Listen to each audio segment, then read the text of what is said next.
उस रोज नसीम हमीद की फुर्ती इस चीते जैसी ही थी। इसके पैरों में जैसे सुपरसोनिक इंजन लग गया था। इसने अपनी जज्बाती साथियों को पहले तो आगे निकलने दिया, लेकिन फिर अचानक अपने डग लंबे करते हुए इतनी तेजी दिखाई कि बाकी सब एथलीट्स देखती ही रह गईं।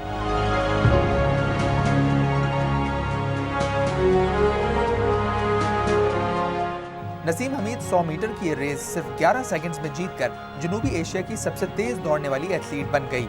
नसीम के कोच और पाकिस्तानी दस्ते के अरकान खुशी, हैरत, बेयकीनी और शिद्दत जज्बात से इधर उधर दौड़ रहे थे। नसीम को खुद भी यकीन नहीं आ रहा था कि वो एक रिकॉर्ड बना चुकी है। स्टेडियम में सबकी नजरें इस पर मरकूज थी। कैमरे इसकी तस्वीरें लेने के लिए बेताब थे।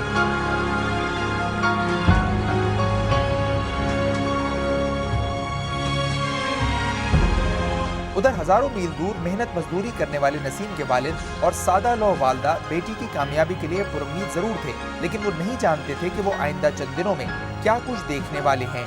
और फिर ये खबर उन तक पहुंची।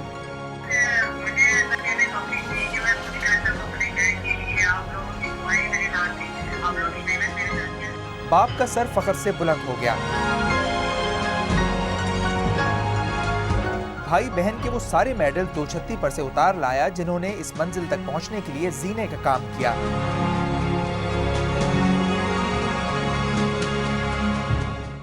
जियो पर खबर नश्र होने के बाद इस मोहल्ले में मुबारक मुबारक की सदाएं गूंजनी शुरू हो गईं।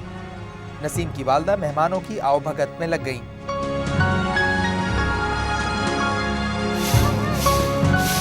इस गली में जिसमें नसीम का कच्चा मकान है, सफाइयां शुरू हो गईं। नसीम का वतन वापसी पर इस्तकबाल जिसने देखा वो अशश कर उठा। मुल्क भर के टेलीविजन ने इस लड़की की हिम्मत के कसीदे सुनाए और अखबारात ने तस्वीर शाये की।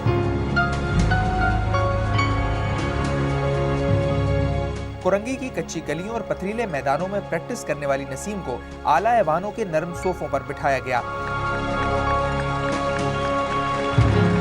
इन 11 सेकंड ने नसीम को इतने पैसे दिलवाए जितने शायद पूरे मुल्क के एथलीट साल भर में कमा पाते हों। अब जबकि जनूबी एशिया में तेज तरीन एथलीट रखने का एजाज पाकिस्तान को हासिल हो गया है, उम्मीद है कि आगे चलकर कई और नसीम हमीद पैदा होंगी और पूरे पाकिस्तान को इन बेटियों पर नाज होगा।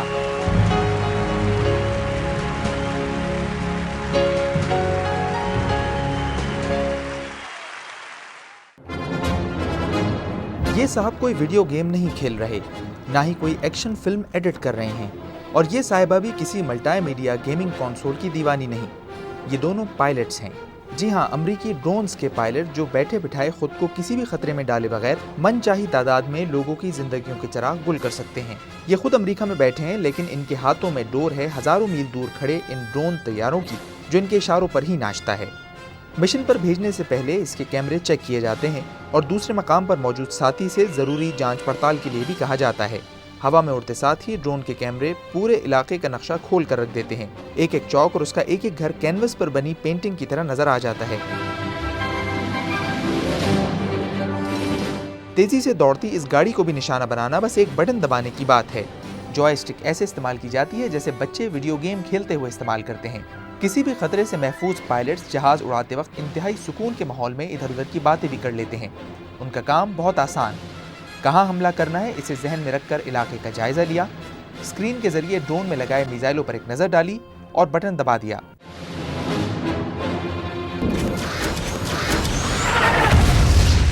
हजारों मील दूर इस धमाके की तो शायद आवाज भी सुनाई ना दे, लेकिन जिन घरों में इन मशीनों के जरिए तबाही होती है उनमें से उठने वाली चीखें यकीनन अर्श तक जाती होंगी।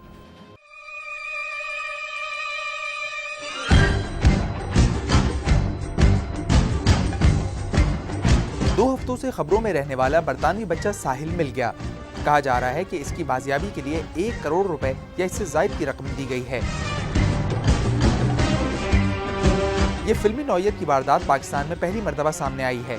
साहिल को इसके घर के करीब से अगवा किया गया। लाख कोशिशों के बावजूद हुकूमती मशीनरी अगवाकारों तक ना पहुंच पाई।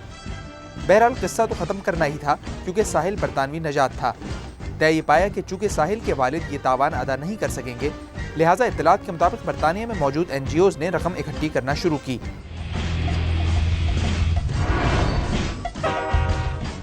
ये मरहला मुकम्मल होने के बाद रकम की अदायगी की जगह का तयन होना था, तो ये काम फ्रांस में किया गया।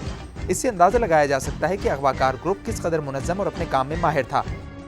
तावान की अदायगी के लिए अगवाकारों ने मुबैना तौर पर रोमानिया से ताल्लुक रखने वाली एक खातून का इस्तेमाल किया।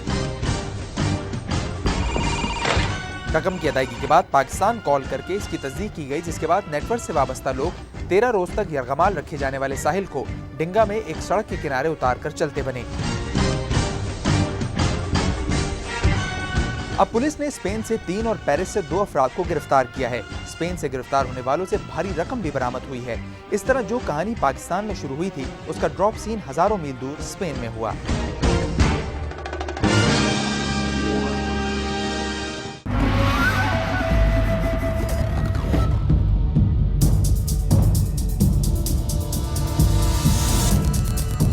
अगर आप समझ रहे हैं कि किसी खुशनसीब को चीनी मिल रही है तो आपका ख्याल गलत है।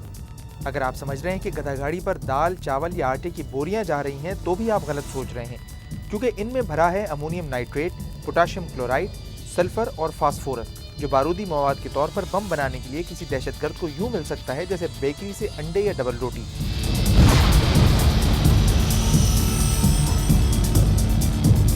ये ठीक है कि इस तरह के खतरनाक केमिकल्स खाद, पेंट्स और माचिस साजी के लिए ज़रूरी हैं, लेकिन गाहक के मुंह पर नहीं लिखा होता कि वो उन्हें किन मकासद के लिए लेकर जा रहा है।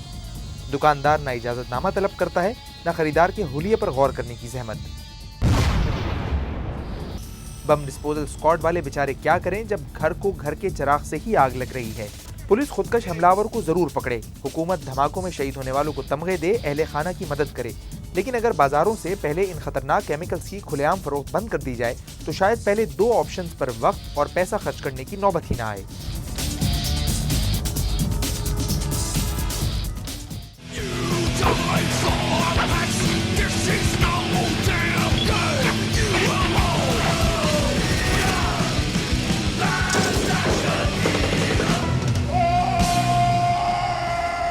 जहां आर्नल्ड श्वार्ज़नेगर मौजूद हो, वहां पर भला बदी कैसे टिक सकती है। फिल्मों में विलन रोबोट्स हों या मावराई मखलूक़ात, श्वार्ज़नेगर अपने जानदार जिस्म और जदीद असलहे की मदद से सबकी छुट्टी कर देते हैं। और यही मकसद लेकर वो बगदाद भी आए हैं। कैंप विक्ट्री के डाइनिंग हॉल में कैलिफोर्निया के गवर्नर और साबिक मिस्टर यूनिवर्स ने फौजियों को तलकीन की कि हर सूरत डटे रहें। आर्नल्ड ये दौरा बहुत पहले करना चाहते थे, लेकिन वो कैलिफोर्निया में रिसेशन नामी विलन से निमटते रह गए। फिर उन्हें मल्टी बिलियन डॉलर के बजट बहरान ने आ लिया और यूं वो इराक खासी देर से पहुंचे।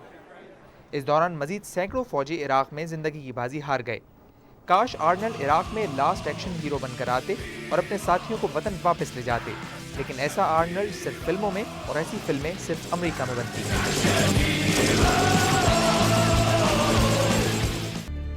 ये पाकिस्तान है। इसके सदर मुमलिकत आसिफ अली ज़रदारी के पास 2 करोड़ 20 लाख डॉलर्स हैं, जो मुल्क के मुख्तलिफ बैंकों या इनके अपने पास महफूज हैं। इनके पास कुछ 1.5 अरब डॉलर और हैं जो मुल्क से बाहर मुख्तलिफ बैंकों में जमा हैं। कोठियाँ, जायदादें, अराजियाँ और जाने क्या क्या, इनके पास बहुत कुछ है। ये भी एक पाकिस्तानी है, एक आम पाकिस्तानी जिसके पास खाने तक को नहीं। ये भी पाकिस्तानी है जिन्हें 2 वक्त मुश्किल से मिल पाता है, और ये भी जिनके हाथ में कभी कुछ आता है और कभी कुछ नहीं। इन पाकिस्तानियों के तन पर कपड़ा नहीं है, और इनके पास पढ़ने के लिए कुर्सी, इनके पास सवारी की जगह नहीं है, और इनके यहाँ पीने का साफ पानी। ये आटे के लिए लड़ रहे हैं और ये चीनी के लिए लाइनों में लगे हैं। और ये भी पाकिस्तानी ही है, लेकिन जिंदा या मुर्दा अल्लाह ही जाने। ये सब पाकिस्तानी हैं, लेकिन एक आम पाकिस्तानी। खास पाकिस्तानियों के पास सब कुछ है, अरबों डॉलर, शानदार जिंदगी, शाहाना अंदाज, लेकिन आम पाकिस्तानियों के लिए 2 वक्त की रोटी, और वो भी मुश्किल से।